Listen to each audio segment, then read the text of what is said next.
I'm Peter Adamson, and you're listening to the History of Philosophy podcast, brought to you with the support of King's College London and the LMU in Munich. Online at www.historyofphilosophy.net. Today's episode, Aftermath, Philosophy and Science in the Mongol Age.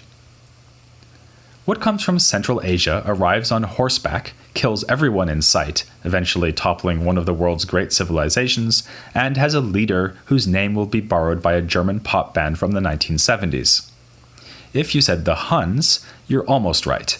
They did help cause the fall of the Roman Empire by unleashing chaos among barbarian tribes. But as far as I know, there has never been a German pop band named Attila, whereas the German entry in the 1979 Eurovision Song Contest was in fact a group called Genghis Khan. They came fourth with their eponymous hit, the classic Genghis Khan, which has a beat almost as irresistible as the Mongol hordes and better lyrics.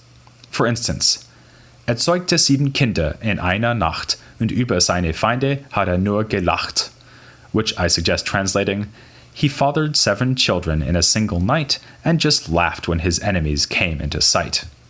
And then there's the admirably candid line, Lass noch Vodka holen, denn wir sind Mongolen, meaning, get some more vodka because we are Mongols.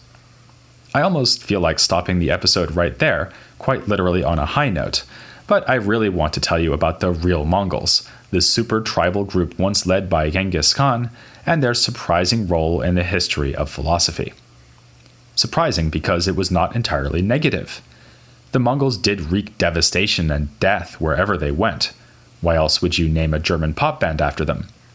But once their army had swept through, they were left with territory to rule, and they rose to the challenge.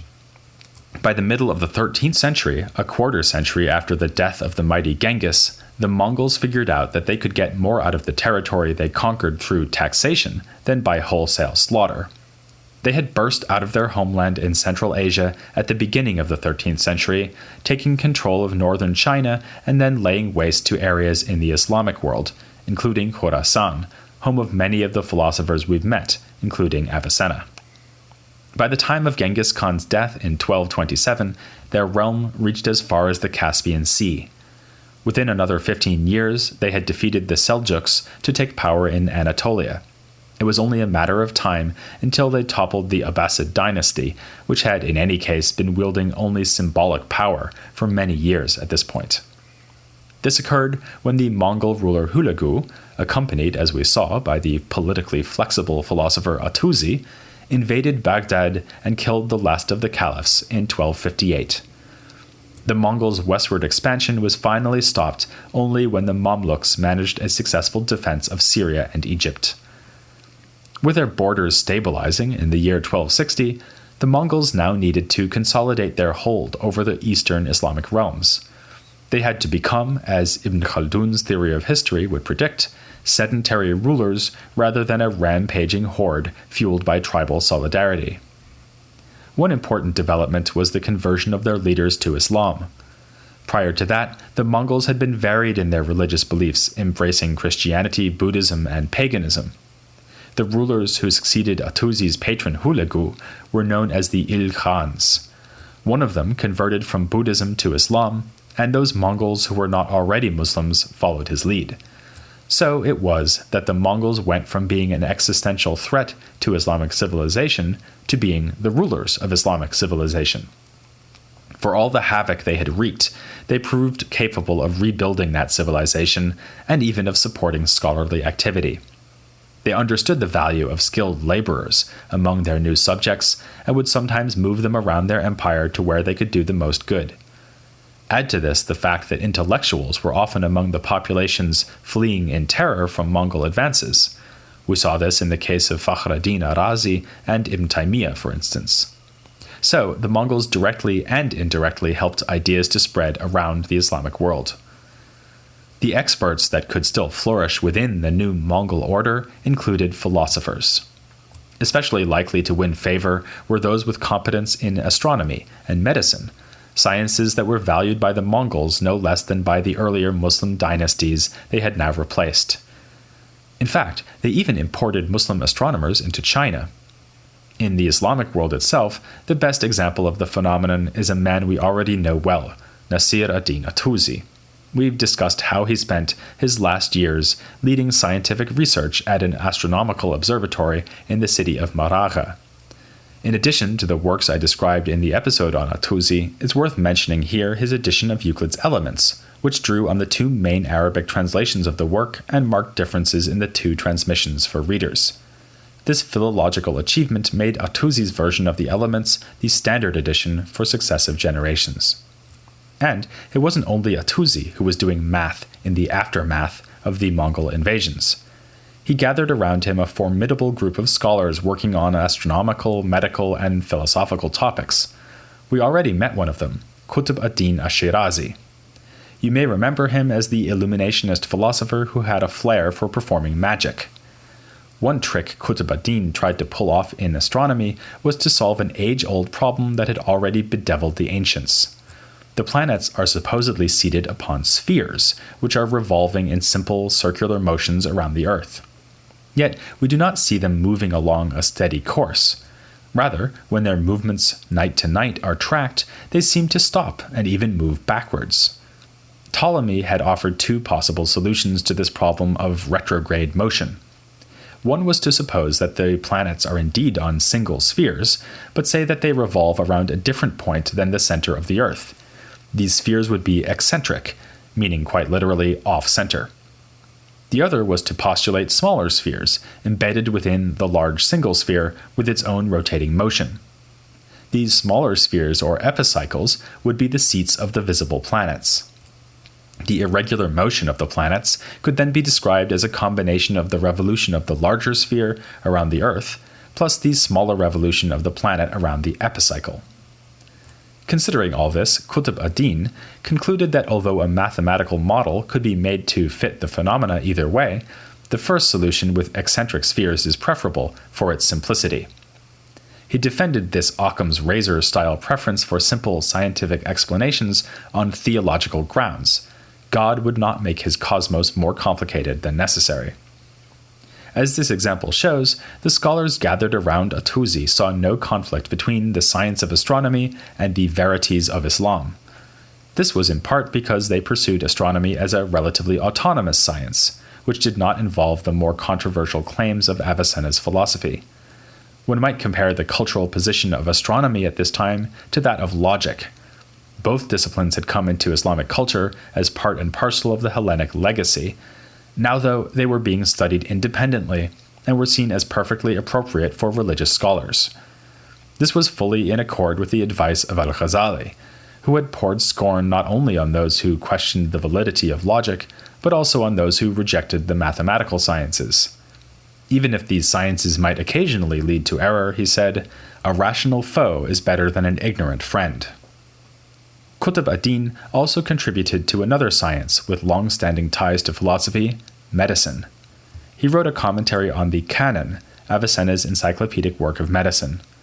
This is a reminder that Avicenna was as dominant in the later medical tradition as in later philosophy.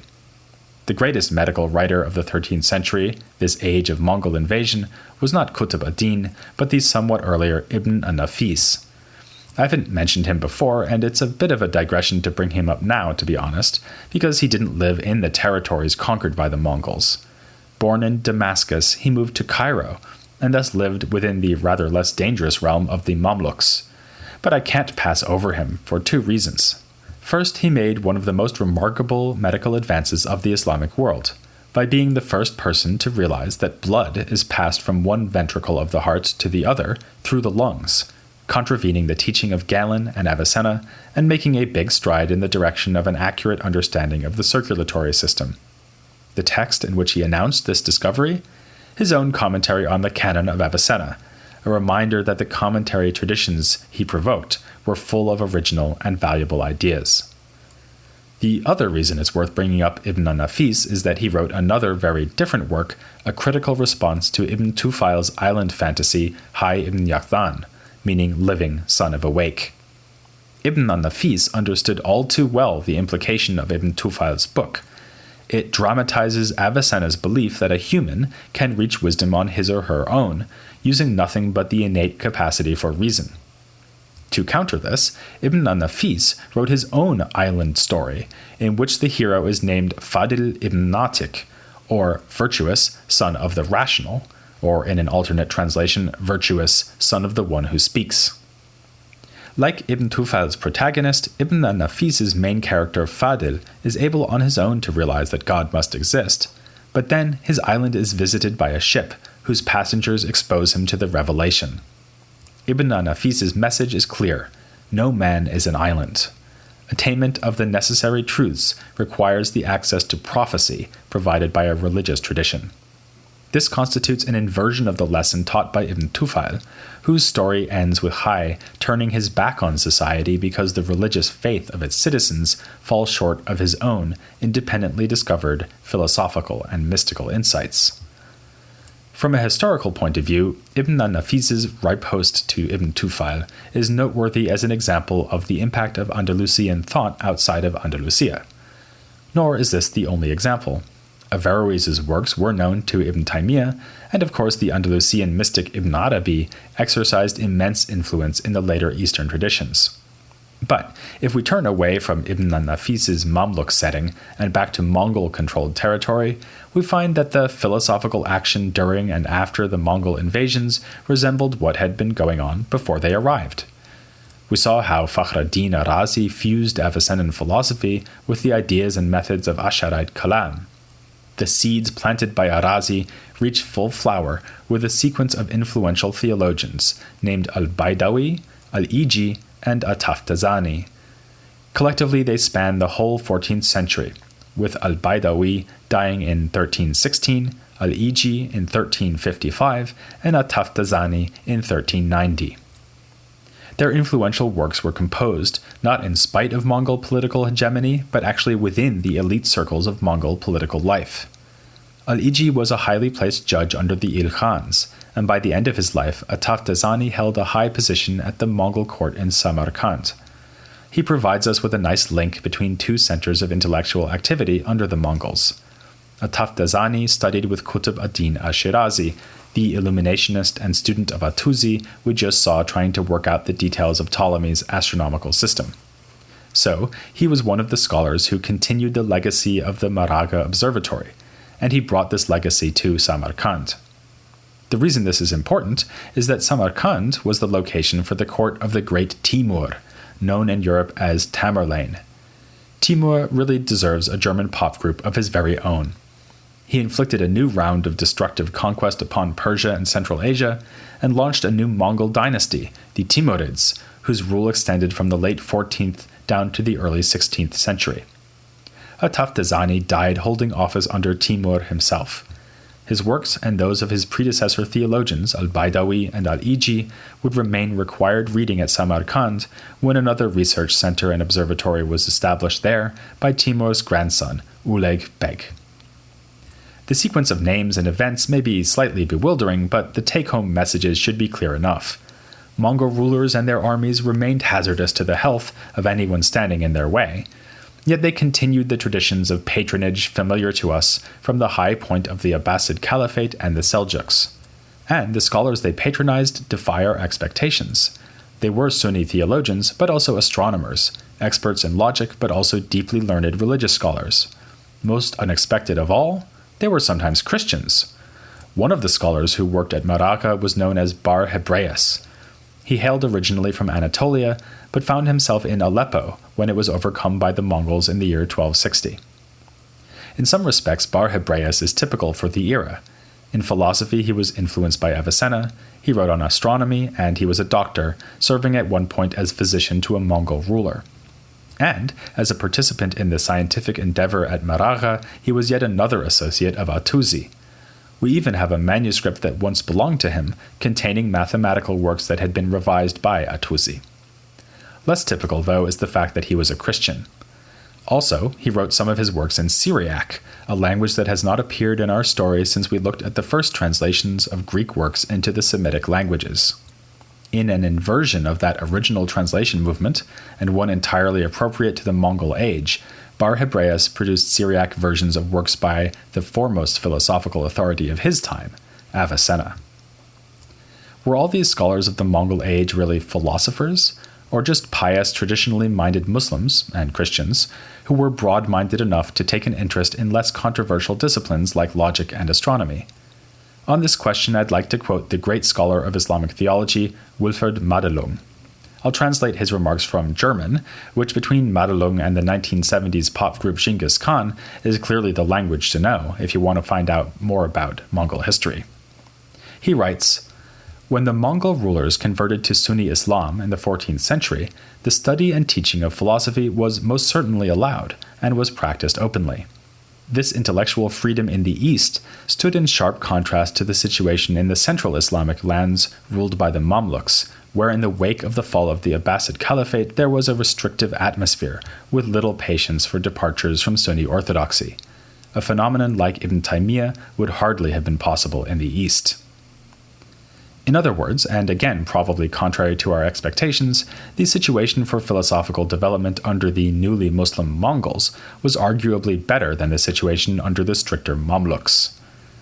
Men like Ibn Taymiyyah, of course, saw that strictness as a big advantage of Mamluk rule.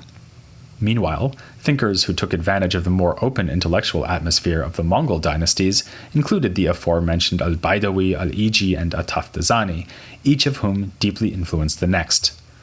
For all their interests in topics like logic and astronomy, they considered themselves to be theologians, and understood this to mean that they were not doing philosophy. Yet they knew their Avicenna, and were well acquainted with the Avicennan Kalam of Fakhreddin Arazi. So their theology was shot through with Avicennan themes, something we can observe in the very way that they define their discipline of theology. It was standard practice for these authors to explain the scope of theology when they began writing their summaries of Islamic doctrine, texts that will be read for centuries to come. Following Arazi, they naturally enough identify God as the central object of study in theology, along with topics like prophecy and the afterlife. But they conceive of the study of God in rather Avicennan terms, calling him the necessary existent and seeing him primarily as the cause of existence for contingent beings. On the other hand, they are also committed to the conception of God as an absolutely free and unfettered agent that had been defended many generations ago by their fellow theologian Al-Ghazali. We can see this even from their work on astronomy. This tends in a rather skeptical direction, a tendency we already detected in Fakhreddin Arazi. In this case, the skepticism is founded in their conviction that God could have chosen any one of a large number of ways to construct the cosmos.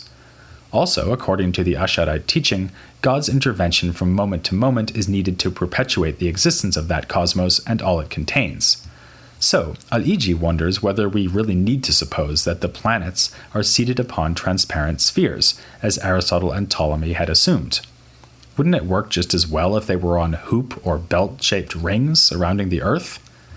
Excitingly, he also questions the long-standing philosophical assumption that the Earth is standing still, while the heavens turn above us. Perhaps it is the Earth that is spinning, and we just can't tell because we are spinning right along with it. Al-Iji anticipates that the philosophers will object to this by pointing out that Earth falls, and thus has a tendency to move down towards the midpoint of the cosmos rather than rotating. To this, Al-Iji replies that Earth might have two tendencies or inclinations at the same time, one making it tend to fall, the other making the Earth as a whole revolve once each day.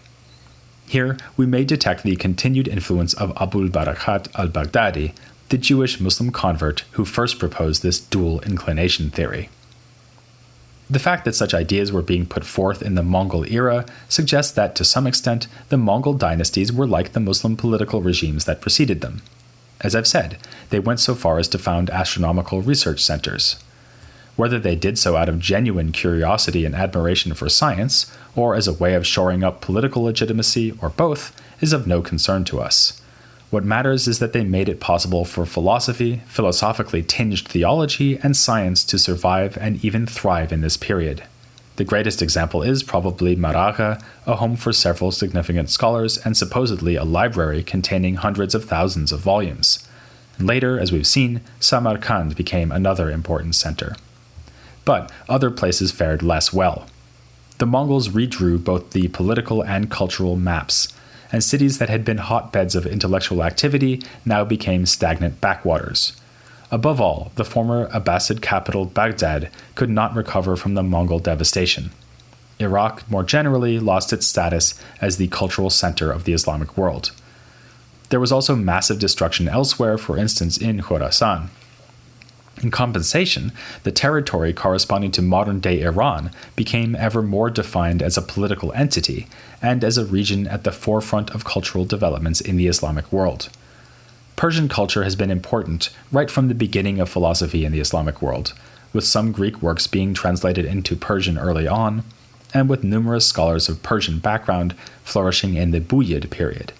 Now, though, Iran is going to occupy the limelight as never before.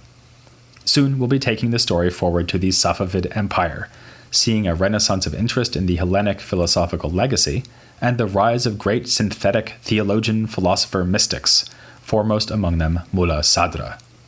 First, though, we'll set the stage by focusing on the next great philosophical city. Not Athens, Rome, or Baghdad, not even Samarkand. No, we'll be close to the shores of the Persian Gulf in southern Iran. If you, like Avicenna, are fond of a drop of wine, you might want to have a glass of Shiraz on hand as you listen to the next episode of The History of Philosophy, without any gaps.